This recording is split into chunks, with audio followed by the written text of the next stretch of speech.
नसूह एक ऐसा मर्द था जो औरतों जैसी शक्ल व सूरत रखता था, नर्म आवाज, नाजुक जिस्म और दाढ़ी के बगैर। वो इसी जाहिरी भेस का फायदा उठाकर जनाना हमाम में औरतों का मसाज करता था। ये उसके लिए जरिया माश भी था और उसके दिल में छुपी ख्वाहिश की तकमील भी। कई बार जमीर ने उसे मलामत की, मगर हर बार वो अपनी तौबा तोड़ देता था। एक दिन बादशाह की बेटी हमाम में आई और मसाज के बाद उसका कीमती हीरा कहीं खो गया। शहजादी के हुक्म पर सबकी तलाशी ली जाने लगी। नसूह बदनामी और शर्मिंदगी के डर से एक कोने में छुप गया। जब उसने देखा कि कनीजें उसे ढूंढ रही हैं, तो उसने रोते हुए सच्चे दिल से खुदा से तौबा की और दुआ मांगी, ऐ अल्लाह, मैं वादा करता हूँ कि आज के बाद कभी ये गुनाह नहीं करूंगा, मेरी लाज रख ले। उसकी दुआ अभी खत्म भी नहीं हुई थी कि बाहर से आवाज आई, नसूह को छोड़ दो, हीरा मिल गया है। नसूह की आंखों में आंसू थे और दिल में इत्मीनान। उसने शहजादी से रुखसत ली और घर आ गया। नसूह जान गया था कि अब इस शहर में रहना मुमकिन नहीं, जहाँ की औरतें अब भी उसे चाहती थीं। उसने अपनी तमाम नाजायज कमाई गरीबों में बांट दी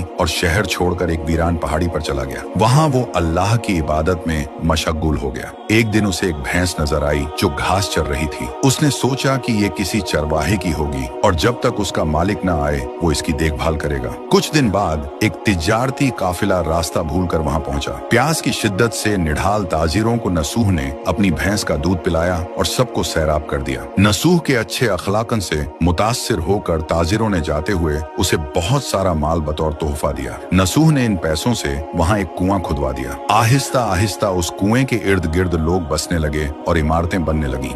नसूह की नेकियों की वजह से सब उसकी इज्जत करते थे। नसूह की नेकी और शोहरत के चर्चे बादशाह तक जा पहुंचे। बादशाह उससे मिलने का बेहद मुश्ताक था, लेकिन नसूह ने बादशाह के पास आने से इनकार कर दिया। इस बेनियाजी ने बादशाह की मिलने की तलब और बढ़ा दी और उसने खुद नसूह से मिलने का फैसला किया। जब बादशाह नसूह की बस्ती में दाखिल हुआ, वहीं उसकी रूह कब्ज हो गई। चूंकि बादशाह बतौर अकीदतमंद नसूह के पास आ रहा था और रियाया भी नसूह की खूबियों की कायल हो चुकी थी, सब ने नसूह को बादशाह के तख्त पर बिठा दिया। नसूह ने इंसाफ का निजाम कायम किया और उसी शहजादी से शादी कर ली जिसके गोहर की वजह से उसे हिदायत मिली थी। एक दिन एक शख्स दरबार में आया और अपनी गुमशुदा भैंस का जिक्र किया। नसूह ने मुस्कुराते हुए कहा, तुम्हारी भैंस मेरे पास है और आज जो कुछ मेरे पास है वो सब उसी की वजह से है। इस पर वो शख्स कहने लगा, ऐ नसूह, जान लो, न मैं इंसान हूँ और न ही वो जानवर भैंस है। हम दो फरिश्ते थे जो तुम्हारा इम्तिहान लेने आए थे। ये सब कुछ तुम्हारी